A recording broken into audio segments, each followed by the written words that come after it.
नमस्कार। आज के क्लास में हम लोग बात करने वाले हैं कक्षा 10वीं की मैथ का प्रश्नावली 8.1। तो एक्सरसाइज 8.1 आप लोग भी निकाल लीजिए। 8.1 सबसे पहले क्वेश्चन नंबर 1 हम लोग देखेंगे। ठीक, क्वेश्चन नंबर जो 1 है वो कह रहा है कि कोई एक ट्रायंगल दिया है। ठीक, कोई एक ट्रायंगल दिया है जिसमें समकोण त्रिभुज है। कोई राइट एंगल ट्रायंगल है जिसमें जो कोण एंगल बी है, कोण बी जो है क्या है, वो थोड़ा सा टेढ़ा हो, जो एंगल बी है ये क्या है, समकोण है, 19 डिग्री है। ठीक है, 90 डिग्री। ठीक है, और इसमें जो AB साइड है, AB है 24 और BC है 7 सेंटीमीटर। ये दिया हुआ है A, B और C। B 90 डिग्री है। ठीक है, AB दिया है हमको 24 सेंटीमीटर। ठीक है, और ये दिया है BC 7 सेंटीमीटर। तो सबसे पहले हम लोग H निकाल लेंगे। H हमारा यहाँ पे क्या है, AC। ये होता है लंब P। ठीक है, और ये क्या होता है, आधार बेस। ठीक है, और ये होता है H। तो सबसे पहले इसमें हमको जो दिया है उसको, जो गिवन है ना, उसको लिख लेंगे। गिवन है, दिया है AB बराबर 24 सेंटीमीटर, BC बराबर 7 सेंटीमीटर, AC हमको पता नहीं है। AC हम लोग जानते हैं H स्क्वायर बराबर क्या होता है, H स्क्वायर बराबर होता है P square plus B square. अब देखिए इसमें त्रिभुज बना के दे दिया ना, तो इसमें हम HPB नहीं लिखेंगे, लेकिन ध्यान में वही रखेंगे। H की जगह पे क्या है, AC। तो AC का स्क्वायर बराबर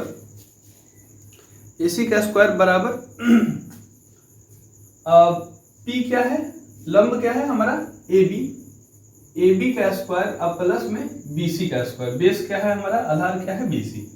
तो AC यहां से हम लोग निकाल सकते हैं। AC बराबर हो जाएगा, स्क्वायर इधर जाता है तो रूट चढ़ जाता है।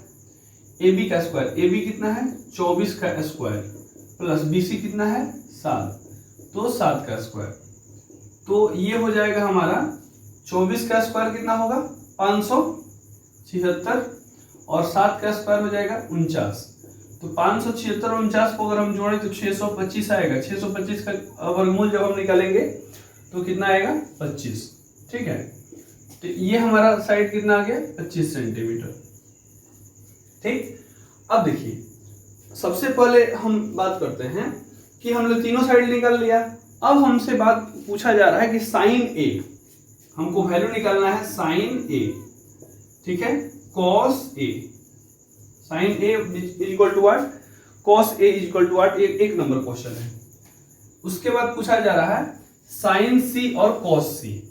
2 नंबर में क्या है, साइन C और इसी का एक भाग और है कॉस C। सबसे पहले देखो ये साइन A कह रहा है ना, तो एंगल A पे हम जाएंगे, यहां पे चले जाएंगे। और साइन थीटा का फॉर्मूला क्या होता है, पहले P बटा H। साइन थीटा का फॉर्मूला P बटा H होता है। हमको बस इतना देखना है कि एंगल A के लिए P क्या होगा और H क्या होगा। हमेशा ध्यान रखना है कि एंगल कोई भी हो, कोई भी कोण के सामने वाला भुजा क्या होता है, हमेशा लंब। कोण के सामने वाली भुजा क्या होती है, लंब होती है। जो एंगल होता है उसका फ्रंट साइड क्या होता है, हमेशा परपेंडिकुलर। ठीक है, तो इस कोण का सामने वाला भुजा क्या है, लंब ये है। इसके लिए लंब परपेंडिकुलर जो है P, ये हो गया। ठीक है, तो P हमारा हो गया, इसके लिए P हो गया BC, और H तो हमेशा यही रहता है AC, ये बदलता नहीं। BC का वैल्यू 7 और AC का वैल्यू 25, 7/25। ठीक है, अब देखो फिर वैसे ही है cos A। cos का फॉर्मूला क्या होता है, B बटा H। A के लिए B चुनना है हमको। अब मान लो कि A के लिए P हो गया ये BC, तो जो हाइट है, जो हाइपोटेनस है, वो हो गया हमारा AC। तो बचा भुजा कौन, AB।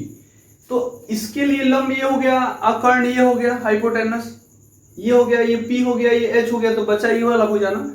इसके लिए इस एंगल के लिए ये जो भुजा होगा ए बी, ये क्या होगा, आधार होगा। तो आधार हो गया हमारा ए बी, अब बट्टा में एच, तो एच तो एसी रहेगा, ए बी का वैल्यू कितना है 24 और बट्टा में एसी, सॉरी एसी का वैल्यू दिया है ना 25, 24/25, ठीक है। ऐसे ही साइन सी निकाल लेंगे और कॉस सी, ठीक है। अब देखो साइन सी, फिर इसके लिए फॉर्मूला वही है P/H, ठीक। अब हमको क्या करना है, अब केवल सी पे चले जाना है।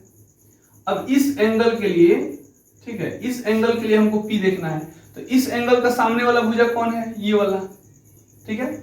तो AB हमारा क्या हो जाएगा, लंब हो जाएगा, और H तो यही रहता है ना हमेशा। सबसे लंबी भुजा क्या होती है, सबसे लंबी भुजा समकोण त्रिभुज में जो राइट एंगल ट्रायंगल है उसमें सबसे लंबी भुजा होती है AC, मतलब हाइपोटेनस, तो AC है।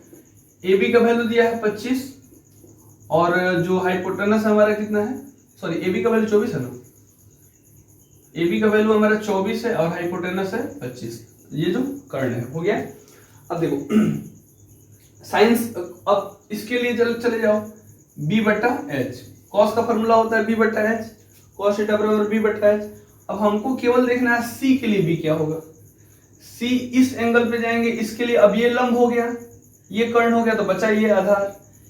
इस एंगल के लिए ये लंब, ये आधार और ये कर्ण, इस एंगल के लिए ये लंब और ये, ठीक है, आधार, और ये जो है हमेशा कर्ण रहता है, तो बदलता केवल ये और ये है, इसके लिए ये लंब और इसके लिए ये लंब, ठीक है। तो C पे चले जाइए, C के लिए B क्या होगा, BC, और H तो ACA होगा ना, तो BC का वैल्यू है 7, ये हो जाएगा 7/25।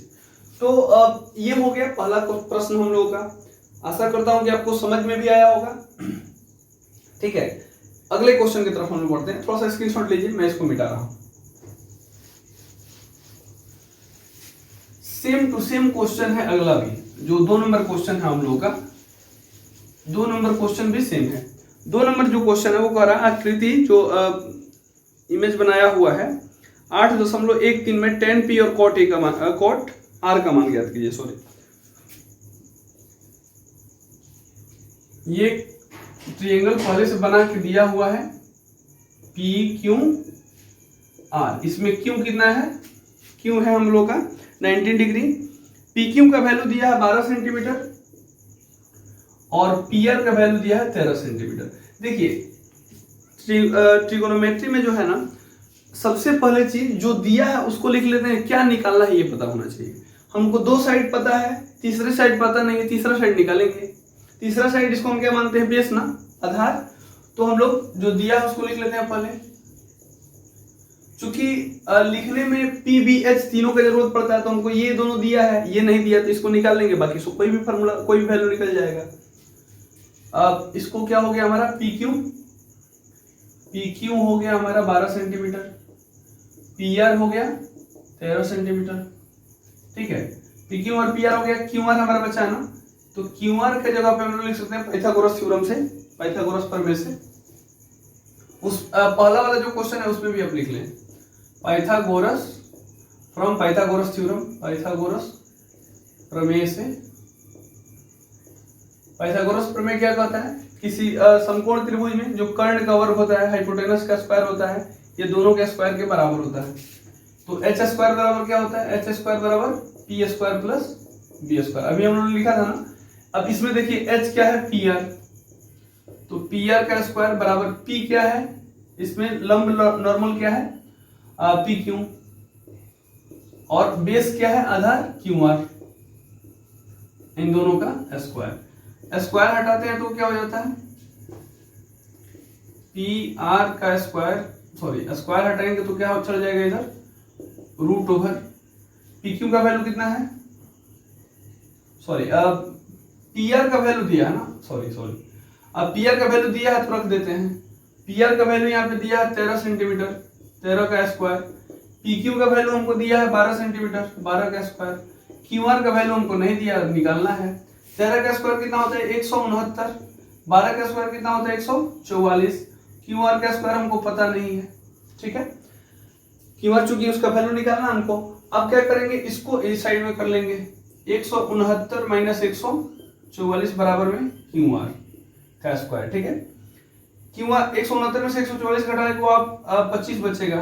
स्क्वायर है ना, तो इधर आएगा तो रूट में बदल जाएगा। अब 25 का रूट कितना होता है 5 सेंटीमीटर, तो क्यू आर का वैल्यू हमारा कितना निकल गया 5 सेंटीमीटर। ठीक है, तो ये पाइथागोरस थ्योरम से हम लोगों ने सबसे पहले ये भुजा निकाल लिया। अब हमसे कह रहा है प्रश्न से, थोड़ा सा मैं यहां बना रहा हूं, प्रश्न से according to question tan p minus cot r का मान निकालिए। तो सबसे पहले हम लोग क्या करेंगे, tan का फॉर्मूला आपको पता है, cot का भी फॉर्मूला पता है। tan का फॉर्मूला क्या होता है p बटा b, और cot का फॉर्मूला क्या होता है b बटा p। तो इन दोनों को ध्यान में रखेंगे, tan p। ठीक है, तो अब इसके लिए अब p पॉइंट पे चले जाइए, जो एंगल p है कोण p पे चले जाइए। उसके लिए आपको लंब और आधार देखना है। ठीक है, तो इसके लिए लंब बताइए। अभी हमने बताया कि सामने वाली भुजा क्या होती है, लंब होती है, तो इसके लिए लंब क्या होगा क्यू आर बटा, इसके लिए लंब हो गया ये, आधार कौन होगा ये, तो अब ये लंब हो गया। ये क्या होता है हमेशा, ये जो भुजा होती है, जो सबसे बड़ी भुजा होती है, ध्यान में रखना, वो कर्ण होता है, हाइपोटेनस h होता है। इसमें 12, 5 और 13 में सबसे लंबी भुजा ये है ना, ये तो हटा ही दो आप, ये तो हाइपोटेनस हो गया, h हो गया, ये p हो गया, तो यही ना बचा, ये हो गया हमारा पी क्यू, बेस हो गया हमारा पी क्यू। आर पे चले जाइए, और आर के लिए देखिए, आर के लिए आपको सबसे पहले आधार देखना है, बेस। इसके लिए लंब कौन होगा, ये पी क्यू ना, और आधार क्या होगा क्यू आर। इस एंगल के लिए लंब ये हो जाएगा पी क्यू, और आधार क्या होगा क्यू आर। तो हमको चूज करना है बी बाई पी, है ना, तो इसके लिए बी क्या होगा क्यू आर, और लंब क्या होगा हमारा, इसके लिए लंब ये पी क्यू। तो इसका क्यू आर का वैल्यू हमारा कितना दिया है 5/12 माइनस 5/12। तो 5/12 में से 5/12 जाएगा, कितना बचेगा, कट जाएगा 0, ये प्लस में माइनस में है। ठीक है, या दोनों घटाओगे भी तो 0 बचेगा। तो हमने tan p minus cot r का वैल्यू निकाल लिया। आसान था ना। अगले क्वेश्चन की तरफ बढ़ते हैं।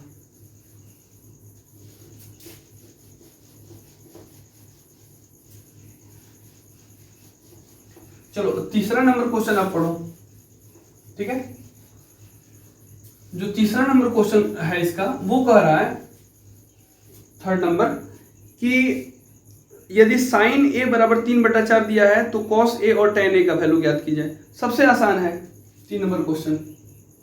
यदि साइन ए बराबर 3/4 दिया हुआ है ना, तो हमको किस चीज का वैल्यू निकालना है, साइन ए बराबर 3/4, तो कॉस ए और tan ए, तो कॉस ए और tan ए का वैल्यू बराबर क्या होगा 8।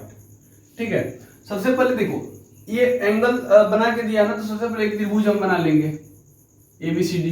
ठीक है, ABC, बी को हम समकोण मानते हैं, आप किसी को भी मान सकते हैं, सी को भी मान सकते हैं, कोई दिक्कत नहीं है। अब इसमें देखिए साइन ए दिया है ना, तो साइन थीटा का फॉर्मूला P/H होता है सबसे पहले। ठीक है, अब इसके लिए आपको देखना है, एंगल ए पे चले जाना है। एंगल ए के लिए P क्या होगा, लंब, तो एंगल ए के लिए P होगा BC/H क्या हो गया AC, BC/AC। ठीक है, अब थोड़ा सा ये नहीं कि वो भी ये अलग है। ठीक है, अब हमको BC का वैल्यू दिया है, BC का वैल्यू कितना है 3, और AC का वैल्यू कितना हो गया 4, AC हो गया 4। ठीक है, तो BC हमारा हो गया 3 और AC हो गया हमारा, आप रेशियो में मान सकते हैं, कोई दिक्कत नहीं है, 4। ठीक है, तो यहां पे देखिए अब हमको क्या निकालना है, AB निकालना है, तो पाइथागोरस थ्योरम लगा दीजिए, पाइथागोरस प्रमेय से।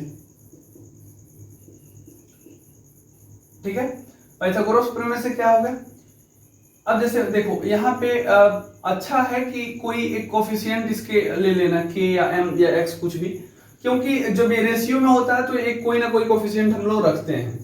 तो पाइथागोरस थ्योरम से, पाइथागोरस प्रमेय से जो है ये क्या होगा, हम लोग जानते हैं h² बराबर p² प्लस b²। तो h का वैल्यू इसमें क्या है AC का स्क्वायर बराबर AB का स्क्वायर, p का स्क्वायर ये हो गया प्लस BC का स्क्वायर।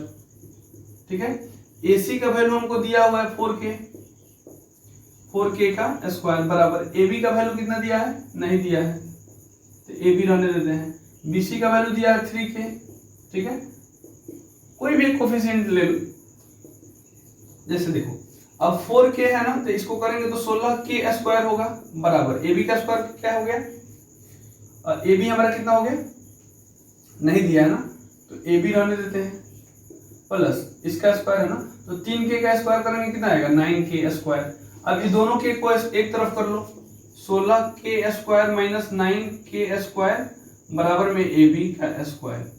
16 में से 9 जाएगा कितना बचेगा, 16 में से 9 गया 7k स्क्वायर, ठीक है। अब ये स्क्वायर जब इधर आएगा तो ये रूट में बदल जाएगा बराबर में AB। तो देखो अब k पर तो स्क्वायर है लेकिन 7 पे नहीं है, तो ये क्या हो जाएगा 7, रूट में 7 रह जाएगा, k केवल बाहर निकल जाएगा, तो AB बराबर कितना हो गया √7k, AB हो गया हमारा √7k, ठीक है। अब यहाँ पे देखो हमको किस चीज का वैल्यू निकालना है, साइन दिया है ना, कॉस और टेन,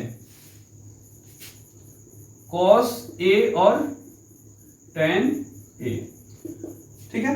कॉस A और टेन A का वैल्यू निकालना है, कॉस थीटा का फॉर्मूला सबसे पहले लगा देंगे B/H। अब आपको देखना है एंगल A के लिए B क्या होगा, एंगल A के लिए B होगा AB, क्योंकि इसके लिए P तो ये होगा ना, और H क्या होगा, H तो हमेशा यही होता है AC। AB का वैल्यू कितना दिया है √7k, √7 और k, और AC का वैल्यू कितना दिया है 4k, k से k कट गया, क्या बचा √7/4, ठीक है। ऐसे ही tan का फॉर्मूला क्या होता है P/B, ठीक है। अब P का वैल्यू क्या दिया है देखो, अब एंगल A पे चले जाएंगे, इसके लिए P क्या होगा लंब BC, और B क्या होगा इसके लिए B AB, ठीक है। BC का वैल्यू कितना दिया है 3k, और AB का वैल्यू कितना दिया है √7k, k से k कट जाएगा, क्या बचेगा 3/√7। तो ये तीसरा नंबर क्वेश्चन था। आशा करता हूं कि आपको समझ में आया होगा। जहां भी दिक्कत हो फिर से एक बार कमेंट करके आप पूछ सकते हैं।